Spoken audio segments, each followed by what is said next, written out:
मैं एक दिन उन्होंने पूछा, माँ जी मेरे दिल की कमीनगी नहीं खत्म होती, अंदर दा राजा गिद्ध नहीं जाता।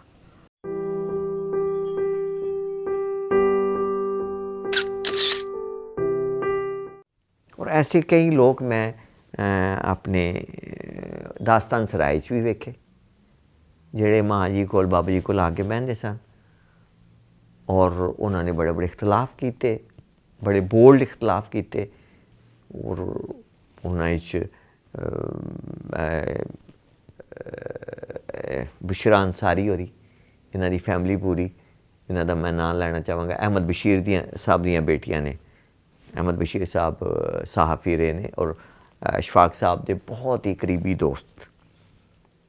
और इशफाक साहब ने सानू वाक़या सुनाया सी कि मैं अहमद बशीर दा विआह चोरी छुपे करवाया सी और मैं गवाह सन उहदे निकाह च, क्योंकि अहमद बशीर ने जिथों शादी की सी वो की सी पार्टी तो। और अहमद बशीर की फैमिली पसंद नहीं सी करती कि पार्टी दरवाजे की कोई बीबी उन्हां दी नूंह बने। और यह गल जिसले बाबा जी कर रहे सन तो नीलम अहमद बशीर साहब की बेटी राइटर है, शायरा भी ने, अजे लाहौर ने फैसल टाउन रहिंदी है। तो उन्हें जिसले सुनिया तो थोड़ी जी गुस्से हो गई बाबा जी नाल कि बाबा जी तुसीं ये की कह रहे हो सारे सामने।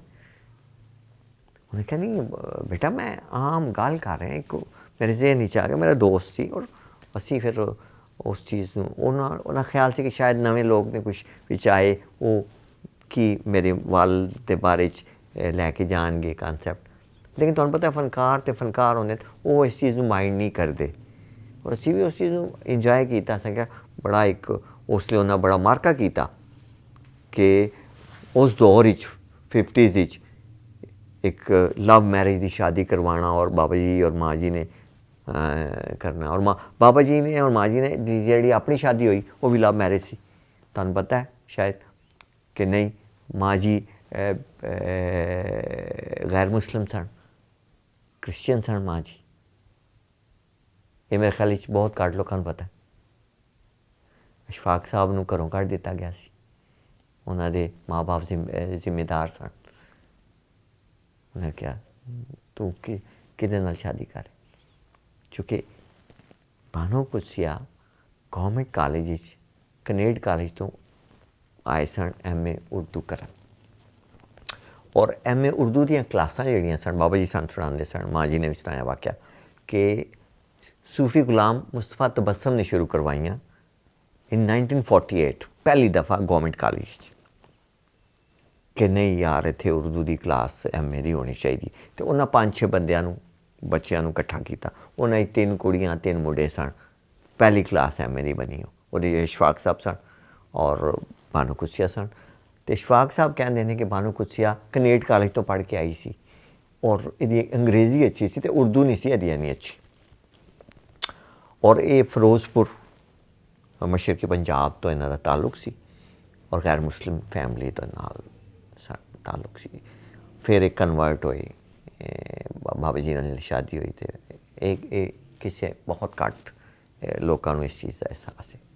लेकिन उन्होंने इन्ना सोहना निभाया है माँ जी ने कि अज तक साढ़े जड़ियाँ बापरदा मुसलमान खवातीन ने उन्होंने तो 100 गुना अच्छे खातून, गुफ्तार वाइज, किरदार वाइज, कलम वाइज इन्नी पाक और इन्नी साफ खातून मैं उर्दू अदब नहीं देखी अपनी जिंदगी च। यकीन मनो हमेशा अपने खामन तो 2 कदम पीछे हट के चलती सन। सिर तो दुपट्टा नहीं लैन दिता उस खातून ने, कित्थे भी औरत गई हमेशा झुक के नीची नज़रें चो गल करते सन। और मैं एक दिन उन्होंने पूछा, माँ जी मेरे दिल की कमीनगी नहीं खत्म होती, अंदर दा राजा गिद्ध नहीं जाता, मैं की करा। हस पे तो कहते ने अमीन ਇਹ ਦੁਆ ਮੰਗਿਆ ਕਰਕੇ ਅੱਲਾਹ ਤਾਲਾ ਸਾਨੂੰ ਜ਼ਿੰਦਗੀ ਗੁਜ਼ਾਰਨੇ ਦਾ ਤਰੀਕਾ ਸਲੀਕਾ ਔਰ ਕਰੀਨਾ ਅਤਾ ਫਰਮਾਏ।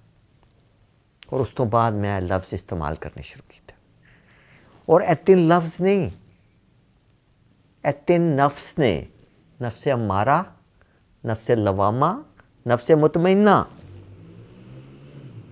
जिसले मैं गौर किया कि माँ जी कितनी वड्डी गल कर गए ने, इन्हां 3 लफ्ज़ां ही मैनूं दे गए।